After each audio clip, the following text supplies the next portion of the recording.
If you need any Xbox or PlayStation codes or any cheap PC games, use the referral link in the description. It will take you over to g2a.com. They already have a discount on most of their goods, and if you use the code CHES at checkout, you can get yourself an extra 3% off as well. Hey guys, how's it going? Ches back again, and welcome to episode number 11 of the Chelsea Career Mode here on FIFA 16. We start with, as you can see, some training, just training up the youth players a little bit more as we head into the first game of the episode, which is in the Champions League. We start with a game against Sporting Lisbon. Obviously, we had a game against them earlier on in the group stage, and we were 3-2 victorious. Although we were 3-0 up away from home, obviously, about 5 minutes after half-time, and then they decided to actually step their game up and actually pulled two back. Fortunately, the latter of which, the second, was in like the 94th minute, so we weren't ever in any real doubt of losing the game. But obviously, as you saw there, we are top of the group right now and are hoping to cement that position with another victory here if we possibly can. Diego Costa, Pedro, Oscar and Bertrand Traore are my front four, with Matic and Fabregas holding, and then Zuma and Gary Cahill there at centre-back. Obviously, I've had a couple of comments in the comment section saying, Chesky, play Pedro some more.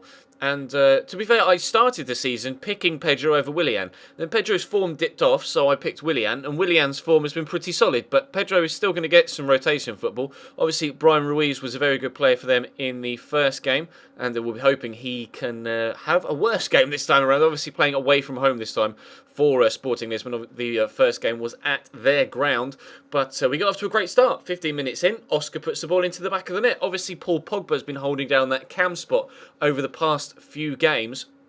Oscar's not seen anywhere near as much first-team football as I'm sure he would have liked, but he did really well to dig that out from underneath his feet and accurately fly it into the top left-hand corner. So, perfect start, 1-0 up. Thank you very much, Oscar. You might see yourself with some extra first-team football if you can continue to keep that up, but Pedro drawing a good save out of Rui Patricio there, though it wasn't necessarily the most difficult of saves. Pedro involved again, though, here just before half-time. He's going to really nicely turn inside one, then skip past the second, try and finesse it to the far top corner, ends up hitting the woodwork, and it comes back at him, and then through a mixture of Brian Ruiz and Jefferson, they are able to get it away. Into the second half we go. William Carvalho, obviously an extremely strong holding midfielder, steals it off me, then Adrian Silva cuts inside, stands it up to the back post, and Montero puts it wide. Glorious opportunity for him to get them back in it and equalise. Obviously, Sporting at present a bottom of the group stage table, with ourselves, as we saw, top, so they need to get a result from this one, this being the fourth game in the group stage to present.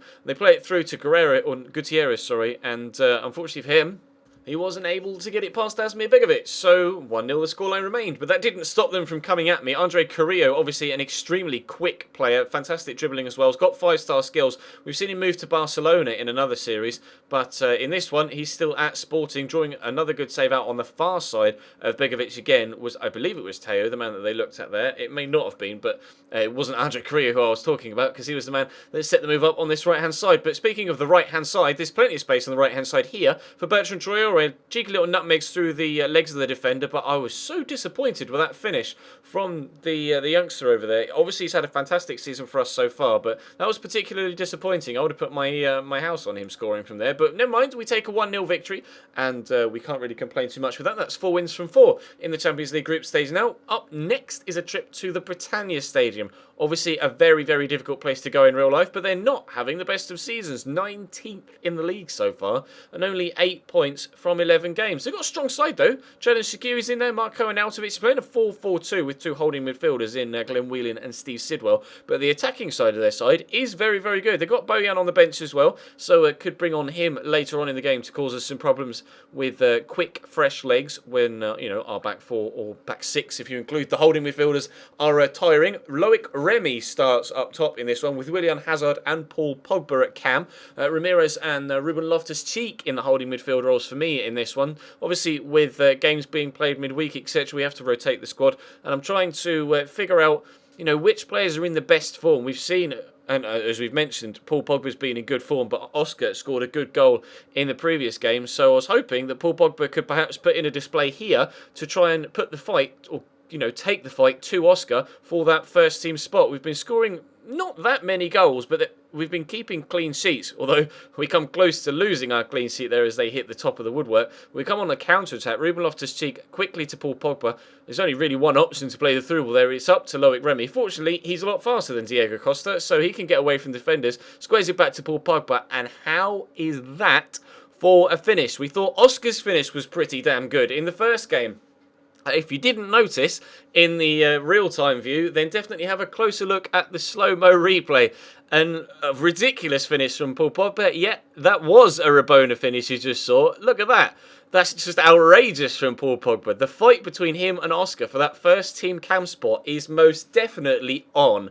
Initially, I thought I was going to use him in a CDM position, move Fabregas to cam, but you guys persuaded me to play Paul Pogba at cam and still keep Cesc Fabregas as that creative, deep-lying playmaker. And, well, you made the right call. Thank you very much, guys, because Paul Pogba has been a revelation for us at cam, scoring goals left, right and centre, and he genuinely deserved the first team spot ahead of Oscar. I put Oscar in the previous game because, Pogba wasn't fit or wasn't 100% fit. And you know what my OCD's like with their starting players that have more fitness. So Oscar took the opportunity well, scored, and then Paul Pogba comes back in for the next game and then goes and scores a Rabona. Ridiculous. Absolutely ridiculous stuff. So we jump into the next league game, which unfortunately for Paul Pogba comes not long after that Champions League game. So Oscar's going to retain or regain the first team spot for this one. Willian Hazard and Oscar behind Diego Costa, with Matic and Fabregas holding now the normal two central defensive midfielders, as you might expect. Dave, Cahill, Zuma and Gaia as the back four, with of course Thibaut Courtois in between the sticks. They've got Cameron Jerome up top. They're actually playing a 4-2-3-1, which is not what I expected from Norwich. I was expecting some sort of 4-4-2 or 4-4-1-1, but they've got Wes Hoolahan sat just behind Cameron Jerome. Jerome obviously extremely fast, got a good card this year on Ultimate Team as well, so he's a good player.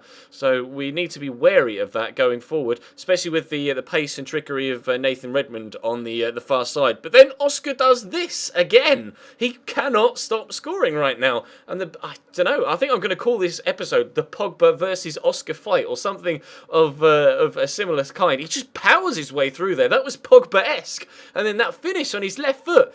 Oscar's putting in just as impressive finishes as Paul Pogba was. Pogba's was a little bit more flamboyant with the Rabona, but brilliant finish from Oscar in the first game, Pogba then in the second with that Rabona, and then Oscar again with that left-footed strike across goal.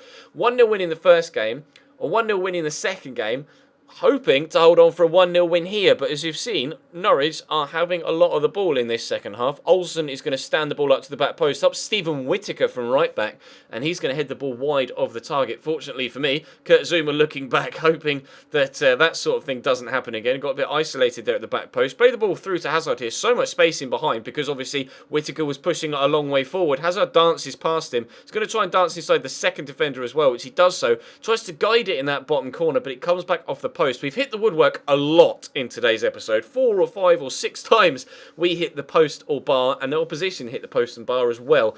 But 1-0 victories in all 3 games. So reminiscent of Jose Mourinho's first spell at Chelsea. A lot of 1-0 wins in those particular seasons, or at least the effective ones. And we got a lot of 1-0 wins today. 3 out of 3. So we will take that. We'll take 6 points in the league to actually knock us up to 3rd position now, which is fantastic. Although, as you can see, Spurs do have a game in hand.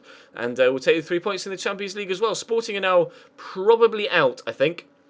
And we may, being the main word, be already through to the knockout stages. You will have seen the Champions League group at the beginning of this particular highlight as we scrolled through. And I think if you go back and have a look at it, we're actually out of reach of those in 3rd and 4th position. So I think we've already qualified for the next round of the Champions League with 2 games to go, which is fantastic. So drop this video a like if you enjoyed, of course, and subscribe if you haven't already. Check the channel page for anything you may have missed, whether it be this series, the My Player series, or the Wolfsburg series. And all the links to my social media and Twitch are in the description down below, as well as a link to my sponsor G2A. Follow all of them, and I will see you next time.